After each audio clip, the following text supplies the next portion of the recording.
Shalom Bapak Ibu Saudara-saudari yang terkasih dalam Tuhan Yesus Kristus.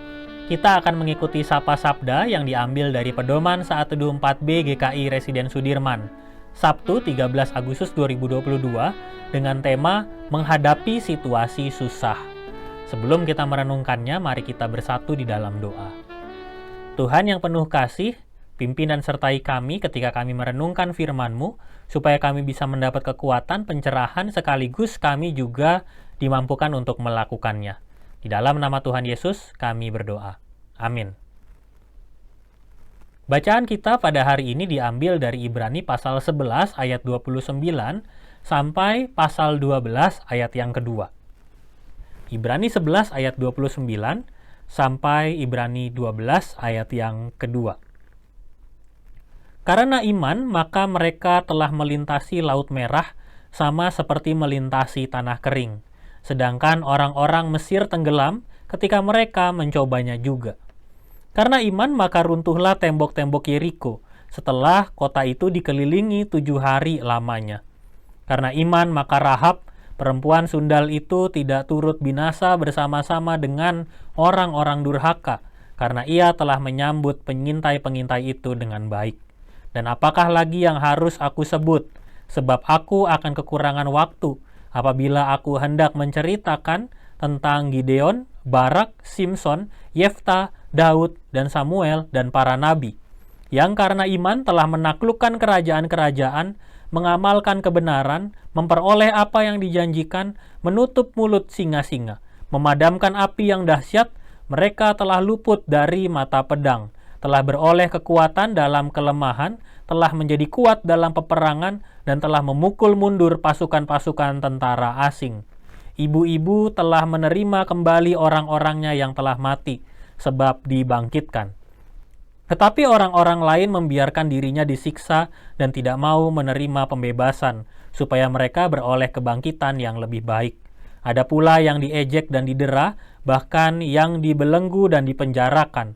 Mereka dilempari, digergaji, dibunuh dengan pedang. Mereka mengembara dengan berpakaian kulit domba dan kulit kambing sambil menderita kekurangan, kesesakan, dan siksaan. Dunia ini tidak layak bagi mereka. Mereka mengembara di padang gurun dan di pegunungan, dalam gua-gua dan celah-celah gunung. Mereka semua tidak memperoleh apa yang dijanjikan itu, sekalipun iman mereka telah memberikan kepada mereka suatu kesaksian yang baik. Sebab Allah telah menyediakan sesuatu yang lebih baik bagi kita. Tanpa kita, mereka tidak dapat sampai kepada kesempurnaan. Karena kita mempunyai banyak saksi, bagaikan awan yang mengelilingi kita, marilah kita menanggalkan semua beban dan dosa yang begitu merintangi kita, dan berlomba dengan tekun dalam perlombaan yang diwajibkan bagi kita.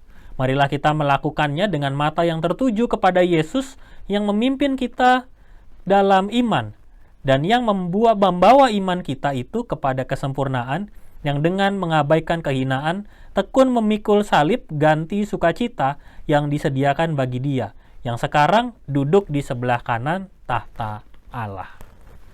Demikianlah firman Tuhan. Berbahagia kita yang mendengar dan melakukannya. Haleluya. Dalam permainan video game, para pembuat permainan menawarkan pilihan 3 tingkat kesulitan yang berbeda, mudah, sedang, atau susah, yang bisa dipilih secara bebas oleh para pemain. Untuk bersenang-senang kita bisa memilih tingkat yang mudah. Kalau kita ingin dapat banyak tantangan di dalam permainan itu, kita bisa memilih tingkat yang susah.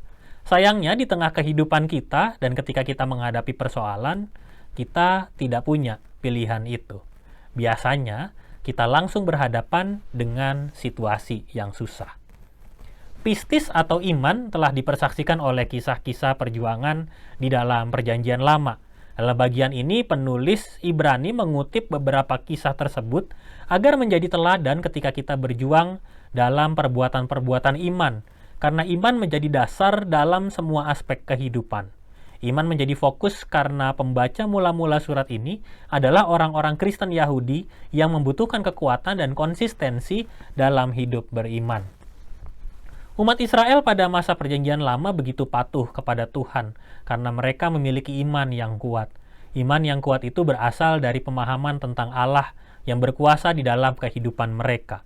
Mereka dapat melintasi Laut Merah, merobohkan tembok-tembok Yeriko, dan Rahab mampu menyambut para pengintai dengan baik.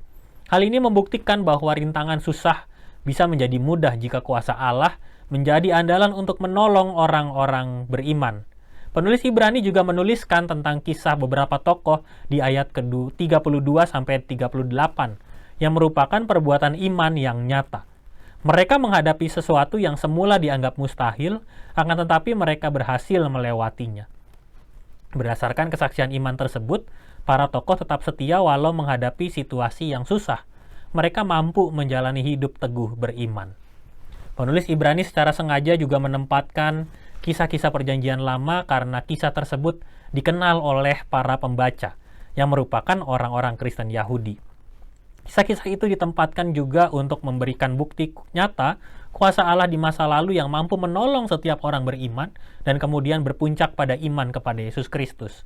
Ibrani 12 ayat 1-2 merupakan kesimpulan dari apa yang sudah dialami di masa lalu, yang harus berbuah pada iman kepada Yesus Kristus.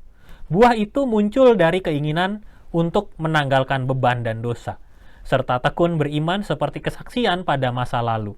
Kehadiran Yesus Kristus menjadi pegangan yang tidak pernah dilepaskan sedikit pun di dalam kehidupan. Yesus Kristus memimpin pada iman dan melalui berbagai tantangan, iman menjadi semakin sempurna. Penulis surat Ibrani yakin bahwa apa yang dulu Allah pernah lakukan tetap dapat Ia lakukan lagi kepada umat di masa kini. Apalagi dengan hadirnya Yesus Kristus yang menjadi juru selamat yang nyata dan hidup bersama dengan umatnya.